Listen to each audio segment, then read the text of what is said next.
این قلیه کو تیم اسپانیا بخوره امشو بازی کنه امشو بخوره 10-0 از افغانستان میخوره. جناب فرومند چه مویی خود سی قلیه پسندتن؟ مویی که همور نکنه سنگ سر و همور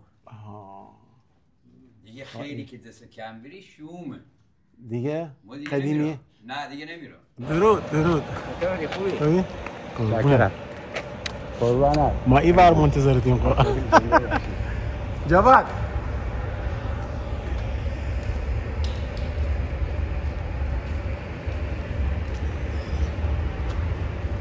استاد فکر کنم اصل قلیه تلید بیده اصلا تلید یه چی دیگه نه قانون یه مزه دیگه میده.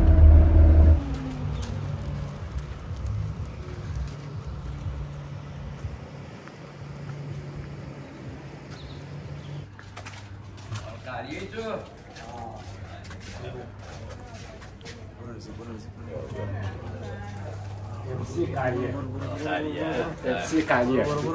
ارادتمند کوچیک تمام فرمون. سلام خوبی؟ بفهم شما بفهم.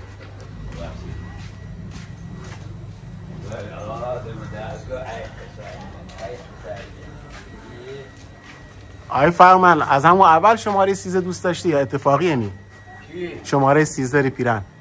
این 13 این 13 مالی که ای بچه‌ها که خیلی دوستش دارم. اسمش هم بگیم. اسمش عباس شابی. زنده باد. آقا پیرن کو مال خوشن. که میپوشیده. همین ما کارگره نی. این پیرن کارگره. یا تو ما عباس سال پیشه. شما بفهم.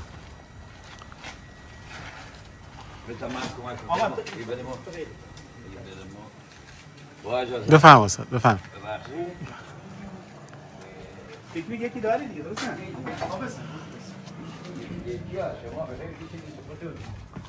البته یکی بسن دیگه. بسن. ها؟ بسن. پرتقالم بهار کرده. پرتقال بهار میگه. بعد پرتقالم میگه بخور دیگه.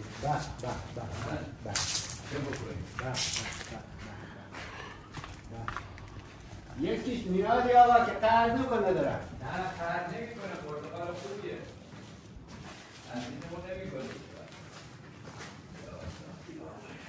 همین که تو عیاد بساز پهن کنیم دیگه. کجا رفتیم؟ بالا.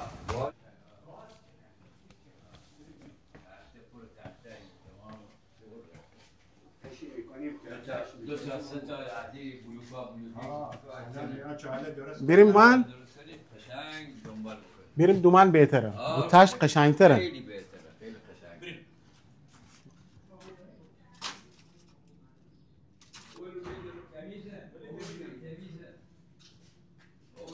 تمیز. او خوشن اون نه. میخوریم.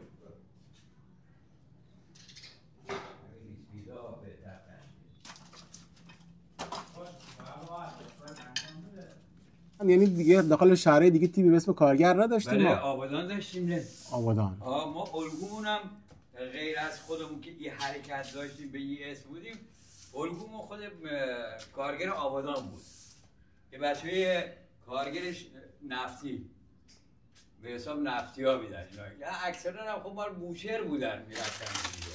به این صورت دیگه ما هم دیگه خوشمون اومد واقعا. تیم خوب داشت، تیم بسیار به حساب تاثیرگذار در فوتبال آبادان. اینجوری ما هم دیگه الگومون همین شد دیگه. سال واسه هم بهت میاد. چه بکنیم این کارگری نیرو نکنم. اکبر شیرم اکبر. جناب فرومند چه مویی خود سی قلیه پسندتن؟ مویی که همور نکنیم سنگ سر و همور دیگه خیلی که دست کم بری شومه دیگه قدیمیه؟ نه دیگه نمیرم. نه والا دیگه نمیرم. یه سه تا موی قلیه نکنم. حالا این جوادیشی دیگه سیما گفت. چه گفت؟ زمینکن عالیه ولی خب موی قلیه بوشهری سنگ سره دیگه همه میگن همور سنگ سر دیگه نمیشه به اسمش. حالا در مورد زمینکن یا ای که مثلا همور و سنگ سر کسی قلیه استفاده میکردن جناب فرومند معمولا کارگرا زمینکن میخریدن که اون موقع هم همور و سنگ سر قیمتش بیشتر بیده. الان هم همینجوره و کسایی که میگن قلیه خوشمزدن با زمینکن معمولا کارگر بیدن. ولی نه موشری ها اصلا کار زمینکن و به حساب کارگری نداشتن برای قلیه ساختن. هرچی که به زحمتون میومد میخوردن. حالا زمینکن بزرگاش عالی هستن، حرف نداره. جوری بهت بگم. الان زمینکن بزرگ آوردم. کو جواز زمینکن کو؟ نه استاد زمینکن اونا. 3 تا زمینکن گفتن ها. همین عالی. اصلا گوشش سفید، تمیز، مرتب، منظم. البته اگه جواد میگفت همور می آوردیم ما. ولی چون گفت که داریوش قلیه دیگه، موی قلیه همین. الان ما قلیه جنب موی دومی هم قلیه میکنیم. آفرین.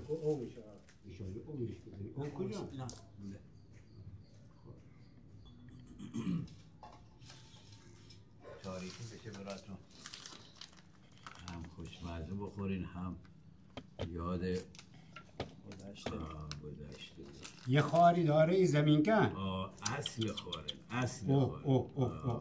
اگه زدت یعنی این که نمیزنه، این بدخ نمیزنه، این رو سطح خاک هم گزیر خاک میره. خار کو هم اینه زدی شد اینجا.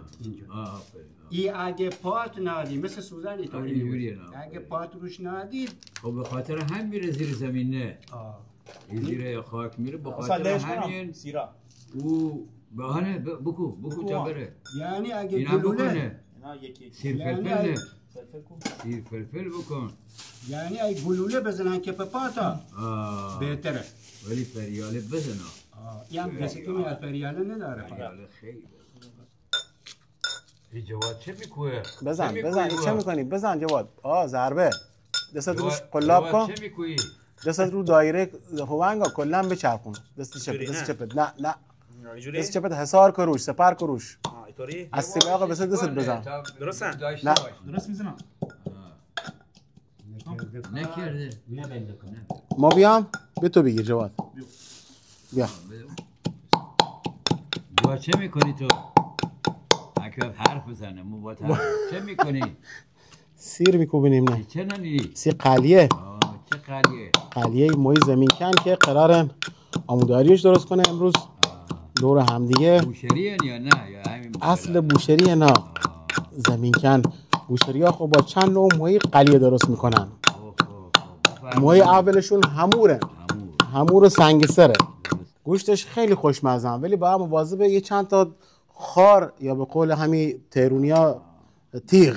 ما تهرونی نیستیم. اصلا یه چیزی در مورد همین خار تیغ بگم.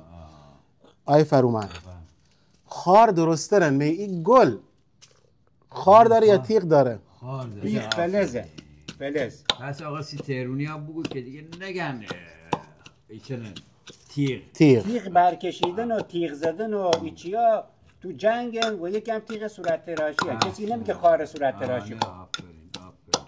پس تیغ مویی نی. ما یه بارسی همیشه یه حلش کنیم این میشه خار مویی. حتما باید از جنس فلزی باشه که بشه تیغ دیگه. دیگه تیغ کشید. تیغ درخت تا حالا ما نفهمیدیم. تیغ طبیعت تا حالا نفهمیدیم. تیغ همش تو ساخته دست بشره. با همدیگه کوبیده میشن که با همدیگه همگن بشن. اگر چه بگم؟ نگو با هم مخلوط بشن. یکی با همدیگه برن. تو همدیگه برن. تو دل هم با همدیگه یکی بشن. ما اصلا رنده نداشتیم. قدیم رنده نداشتیم. خورد میکردیم با همین کاردکو که تو دستمونه. تو داستان پیاده نمیشه تو قلیه. حتما باید تو هوان کوبیده بشه، له بشه.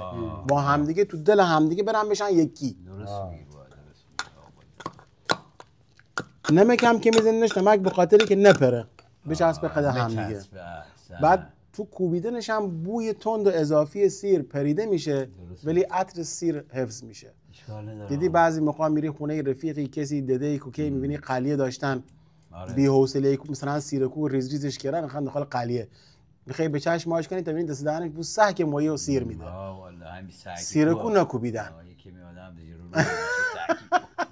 ولی وقتی که بکوبیش و مویکو هم نمک بزنی دیگه. این الان این انگلیسی هاستیش میگن دری براین، یعنی پاشیدن نمک مستقیم رو مویی. اصلا ما احتمال خیلی زیاد خیلی از دستور غذاییمون اینا گرفته باشیم تو بوشهر بیدن. اینا سی سرخ کردن یا او خنکی درست میکردن با نمک. بعد موی توش مینادن، بعد میگفتن یه 20 دقیقه اینا بسشن، سرخ کردن میده. حالا این تو آشپزی روز دنیا یه روش به قول آشپزا میگن مرینتن یا مرینیتن، کسیش میگن ویت براین، اگه درست انگلیسیش متلفظ ویت براین نوشته میشه، یعنی خوابوندن هر نوع گوشت پروتئینی داخل آب خنک نمکی. این وقتی که جوندار مویی یا گوشت یا مرغ جونش گرفته میشه، حالا صید میشه یا ذبح میشه، به هر صورت همون لحظه اول شروع میکنه به فساد. درسته. یه مویی از دریا گرفتن امتیازش 10، ولی این داره شروع میکنه به فساد، دیگه جون خو نداره. خب او باعث میشه که پروتئین های بد یا همون اینا بیان بالا رو سطح گوشت وایسن و بو ایجاد کنن. وقتی که مویی یا گوشت یا مرغ داخل او خنک میذاری که نمک داره، او سطح روش بوی اضافه به چیزایی بدی که جذب شده بر اثری که این جونش از دست داده از بین میبره. حرفی که اشتباه استاد، اشتباه به خاطری که اصلا تماته نداشتیم. یه فصلی تماته 100 فصل نبید. اصلا تماته وارد شده تو ایران نمیده، یه محصول کشاورزی وارد شدن از خانواده بادمجونان ها. همون اول هم تو تاریخ ایران به اسم بادمجونان ارمنی میگفتن حروم نخورین، چون اصلا تماته از خانواده بادمجونان همش با همین سبزی و مویی و سیر و پیاز و تمره. تمر هم دیگه اینجا دیگه بستگی به ذائقه داره، یکی خیلی ترش دوست داره، یکی خیلی کمتر میخواد ترش باشه. کم بچشیش که به حساب بیاریش دیگه، ولی حالش بیاری. به قول مصطفی غضنفری این تعادلن که همه چی میزون میکنه، نه ترش باشه نه ترش نباشه، کم ترشی باشه. این ذائقه تن بود، ذائقه سازندن دیگه که به همه هم بخوره. 800 گرم گشنیز و 200 گرم شملی میزنن. میذارن میگن که مثلا 100 گرم یا 200 گرم شملی، 800 گرم گشنیز باید بیشتر باشه. شملی کو اگه نباشه عطر ایجاد نمیشه اصلا. تلخم هست اینه، تلخی همون 200 گرم کافیه، متعادله. داری این همه ریز میکنی این پیاز کو اما هرچی کوچیک‌تر باشه بهتره. بهتره نه؟ هرچی ریز باشه. اصل خرد کردن قدیمی همینا. هرچی ریزتر بشه بهتره. تا بعد میخوای بخوری دونه پیاز یکی قده نمیدونم برگ موزی رو دستتن رو خوراکه، باید اصلا نبینی. و اینا از کی یاد گرفتین شما؟ اینا ما خود ننمون موی قلیه میساخته، بوامون موی فروش بیده. که میگفتن که به حساب این موی به قولن وقتی میخوری بعد بیحال میشی، مال چنین میگفتن یه چند الان این قلیه کو این قلیه کو تیم اسپانیا بخوره امشو بازی کنه، امشو بخوره 10-0 از افغانستان میخوره، لس میکنن. خب چطور این بچه مویگیره ما میرفتن دریا و میومدن یا فوتبال بازی میکنه بهترین هم میجنگیدن، بچه تیم مال جفره ما همیشه داشتیم. همون روز عوضی که مثلا 15 تا بزنن یه تیمی 3 تا میزدن. ولی قدرت بدنی چون کم نمیشد. خب اینا دیگه ترمیناتور بحث قدرت بدنی و آقای اسپانیایی که اگه بخوره قدرت بدنیش خوب باشه تکنیک هم داره اثری به نظرم روش نکنه، ولی خب ما اینجوری هست میگه سردن تبی سردن فلان اصلا میشه بعد که خوردی یا برم عمل جراحی کنن نمیفهمی میندازه تا قلیه. عجب روز بازی اصلا خوراک ساده بخوریم یا گوشت بخوریم این گوشتی که به حساب نرمانه گوشتی که یعنی 3 روز بازی موی خوب نمیخورن. ما موی نمیخوریم نه به هیچ وجه. یعنی شو که ما جلسه داشتیم که به چه‌ها میگفتیم موی نخورین بی ناصر مسابقه که دیگه 10 دقیقه 5 دقیقه بیشتر تو زمین مقاومتی نداری بدن وامیله. از یه روز قبلش ماسیش نه اون روز قبلش خورده اشکال نداره. حالا میایم تو شو با هم دیگه صحبت میکنیم که بریم تو زمین حرفامون بزنیم چه کار بکنیم، استراتژی تیمی چنن، فوتبال چنن، حمله چنن، دفاعمون چنن. بعد میایم رو تغذیه یه خوراک ساده تمیز مقوی بخورین بین کوکا غیر موی. ما اینجور میگفتیم الان هم هست عرفه الان نمیرن. ولی این باید اگه ماهی میخوردن میفهمیدین. اگر میخوای که به حساب این سیستم جا بیفته باید یه آکادمی بشه. این تو ماهی رو بیدی به بچه‌هات زیر دستیات کوچیک موچیکا امتحان کنی روشون، ببینیم چه میگه، جواب میده یا نمیده، برای اون قدرت دوندگی و قدرت حرکتشون ببینیم چه میگن. اشبه شلین سفتین حرکت میکنین نمیکنین، عضلات تو حرکتن تو حرکت نیستن، خیلی مسئله داره. مغزت خوب کار میکنه یا نمیکنه، خیلی فرمونبری داره. اینی ما الان فوتبال تنها پاکنی که تمام جواره دنبال توپ هستن، تمام جواره بزنید دنبال توپ. بله. از سینه، از همین دست که حرکت میکنه بره دنبال توپ و پا که باید بره و چیش که باید بره ببینه، گوش که به حساب حریفت میریم دنبالت میکنه نمیکنه، مغزت که داره فرمون بهت میده. فلانی مواظب باش پشت سرت، فلانی مواظب دروازه‌ن بزن تو گل، داره فرمون. یعنی یه سیستم اجتماعی کامل شما از یه فوتبالی تو زمین میخواید. کل ارگانیزیشن تمام شده. اینه نه یه فوتبال یه چیز مسخره. حالا ما به مسخره گرفتیم آقا برو تو زمین زیرش بزن. الان فوتبال ما شده زیرش بزن، تیم ملیمون زیرش میزنه، میره یه اشتباه میکنه مردک تق میزنه تو گل. می آی مهدی طارمی گل دومی که زد چجوری زد؟ اشتباه دفاع یه قشنگ افتاد جلو هم یه اینجوریش که رفت تو گل. نه سیستمی بید که آقا این سیستم بیده این کار کرده. هر دم بیل آقا فوتبال کجا ما داریم؟ اون چیزی که ما الان داریم توی صفحه تلویزیون داریم میبینیم خیلی ما تفاوت داریم. این دیگه همت خود بچه‌ها میدوه تو کنن تو گل. خاصشون ها میخواد خودش نشون بده. دو تا باشه یکی مال طارمیه، مال رضای طارمیه، یکی هم مال سهراب راجل می‌ذارم. باش منتظرتیم ما. شما کار خودتون بکنید. باشه جون باش. این الان این تشمون بگیره. تش خیزون قلی هم باید رو خیزون باید بسازی. قلی باید رو خیزون بسازی، نه رو گاز و باید با این پخته بشه. تا تشکوی اینی میشه جا میگیره. میریم سراغ تمرکو. میریم سراغ تمر زنده. بیام امراد. بیا. تو باید یک تمیزی که تحویل هست. الان باید یکی. مثلا دیش.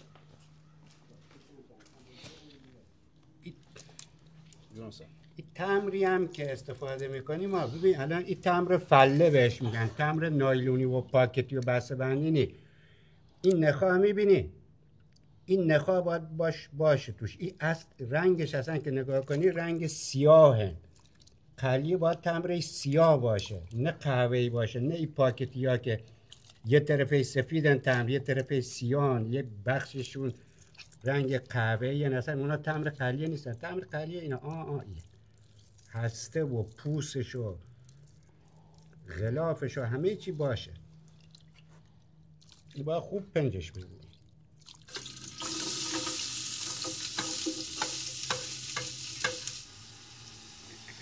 قلیه که پای پختنش عرق نکنی ها خوردن هم نداره. یعنی باید با زحمت آماده بشه، باید پای زحمت بکشی.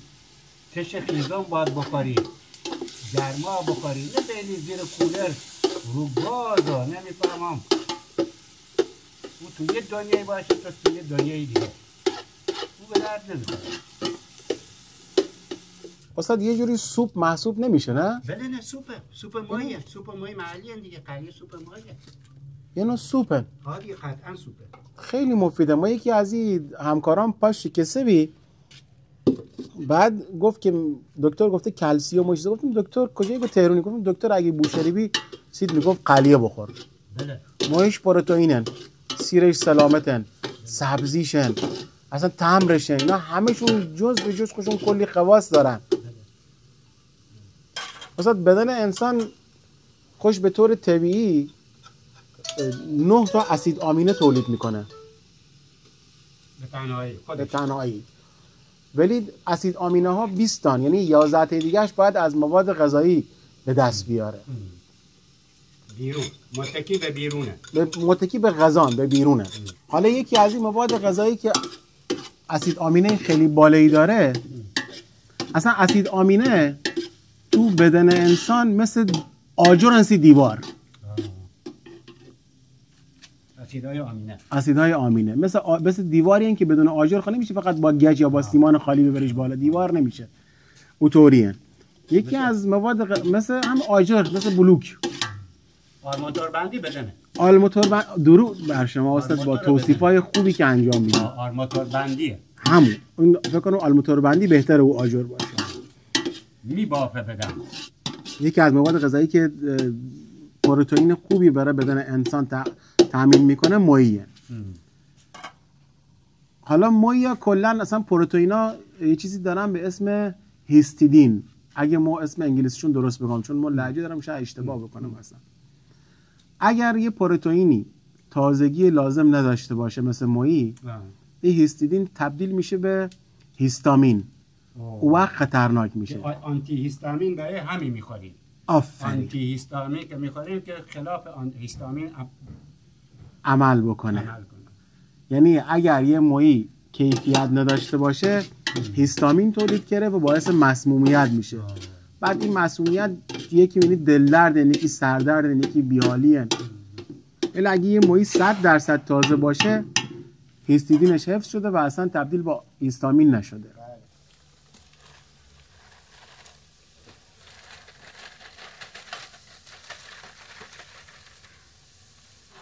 چون 3 کیلو مویی نه میتونی تا 1.5 کیلو هم بزنی، یعنی 1.5 کیلو باشه، یعنی یکی دیگه هم اضافه کن، چون چیزی نداره غیر از او و مویی.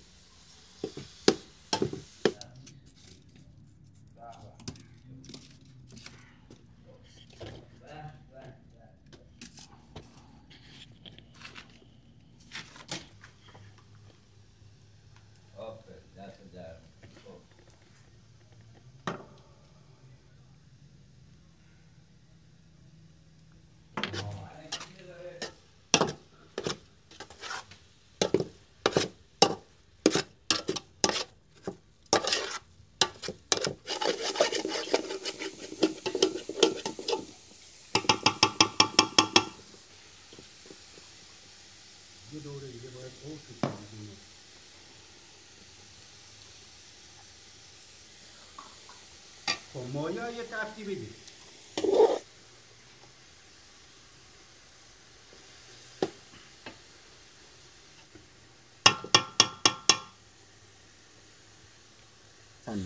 رفته شده.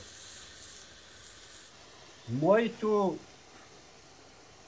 پیازداغ و نمیدونم سیر و گشنیز و اینا یه تفت کوچیک میدن که چه بشه که عطر اینا همه جذب مای بشه، اینجا معطر میشه، آماده میشه برای مرحله بعدی. بعضی‌ها کار نمیکنن، بعضی‌ها مای خام میندازن تو آب قلیه، ولی این کار بکنی عطرش بهتر میشه، گوشتش خوشمزه تر میشه. استاد وقتی هم که او تم دادیسی قلیه دیگه نباید توش اسوم دیگه تمام دیگه میدون مینه، پا نمیتونی بگی دیگه تمام. عاشق توصیفاتو. تمام.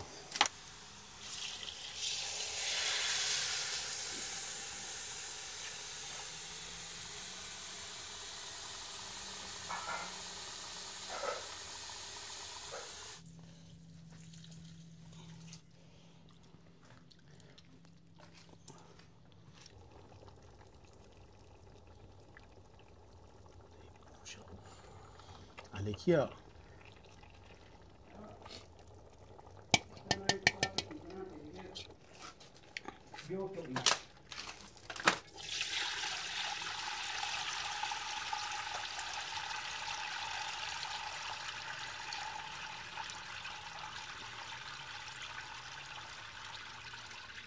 خیلی بیاد چنگش بزنم چه؟ آنه بیا همش بیرست تمام و خلاص. خدا خوبت.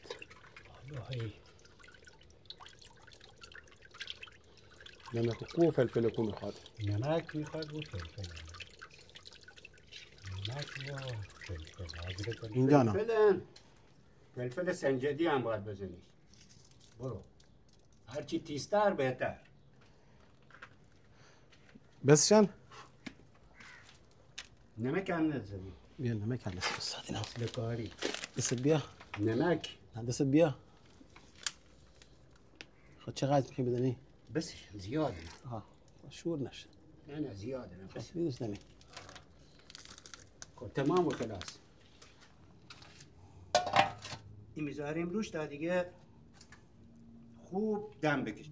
سبزی همراه با قلیه مذهب تربیزن. یعنی شما اگر بهترین قلیه هم داشته باشی تربیزه نداشته باشی ارزش خوردن نداره. این که کاملش میکنه. بدون تربیزه قلیه معنی نمیده. حتما باید این تو بردش باشه وگرنه مثل ماشینی هن که بنزین نداره مثلا هیچ به درد هیچ نمیخوره. الان دیگه شعله فروکش کرده. این شعلهش ملایمه. الان دیگه همینجور باید بذاری تا آروم همینجور دم بیاد و قوام پیدا کنه و به مطلب برسه.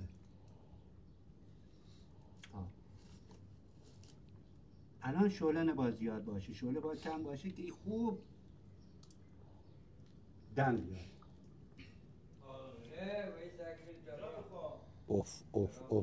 اوف بیو سیکن. این الان لعابی که روش گرفته و طرها و رنگش و تونالیته رنگش مثل نقاشی آوانگارد شده. اصلا انگار تابلو نقاشی سیر میکنیم، مثل بافت پارچه، مثلا انگار یه بافت هنری هست. یه تکسچر هنری پیدا کرده، مثل اثر هنری شده اصلا.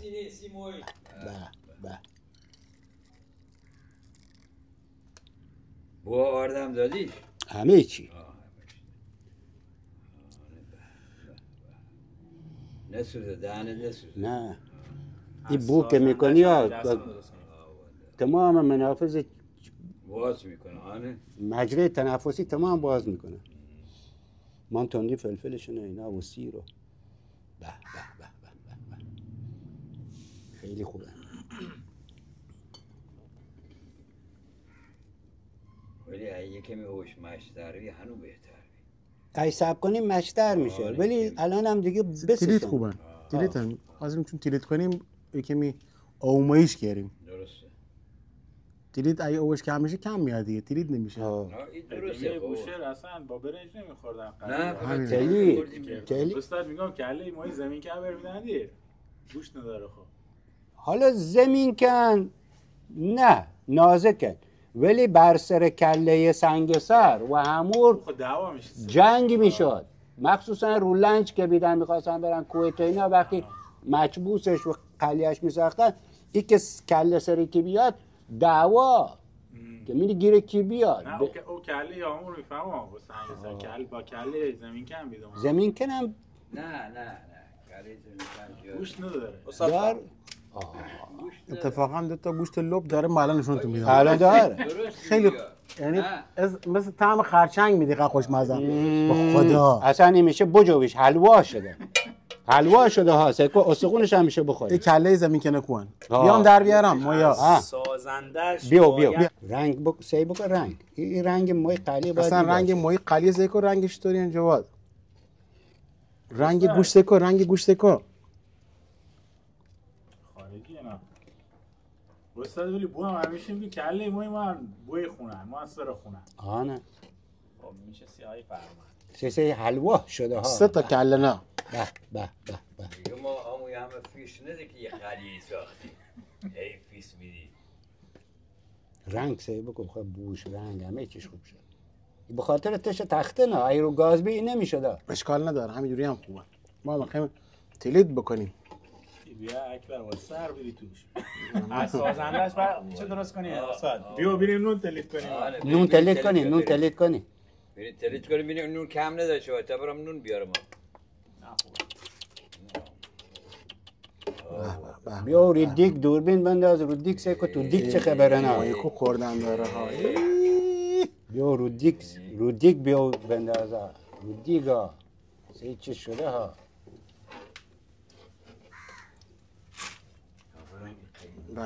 این اوش با صورتت بزنی ها.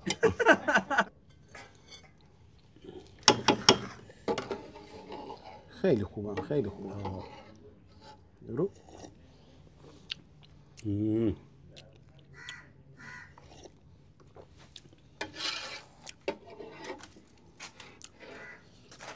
اول باید یه کاسه او خالیش بخوری ها که این مرهم سینه.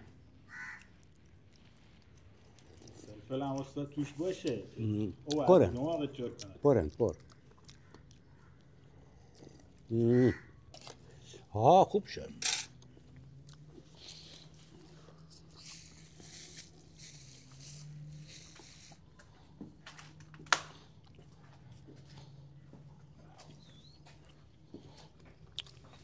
خورما میزنی تو اوقلیه. خورما میخوریم ما ایداریشا. خورما تو اوقلیه میزنی و نه بگونه نه یه این داره چون خود دریا سرده او گرمه. دو دلیل داره. چقدر شوخی. یکی به خاطری که یکی به این خاطره که تمر و موی و اینا سردن، قلیه سردن. فرارش پیدا. این گرمی داره. دلیل محکم دومش بکشش. هم اینه که نه ضروری محکم خورما معلومه. اسید داره. این محکم ضروری بزن. خورما یه اینجوریه. اسیدی داره که غذا هضم محکم‌تر. می‌کنه. یعنی با هر غذای خورما بخوری بله. خیلی خوبه. به هضم غذا خورما کمک میکنه. پرفرارش اسید بالا داره. کی اوقلیه نمیدیم. بله دیگه کاسه هاتون نه بیار. کاسه کو.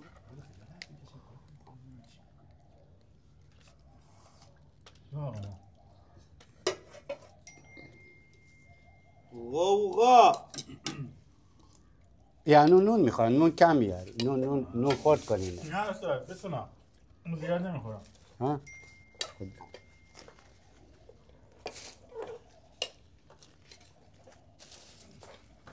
استاد یکی گفتو بزن. جواد استاد میگم چه بکنن؟ این بره آقای شایان. او هم اونجا هم بره ما. نون ها یه چی دیگه، نون یه طعم دیگه داره. برنج وقتی میخوری انگاری بگم چه، انگار پنبه میخوری. نه طعم نداره. نون طعم داره. نون یه چی دیگه.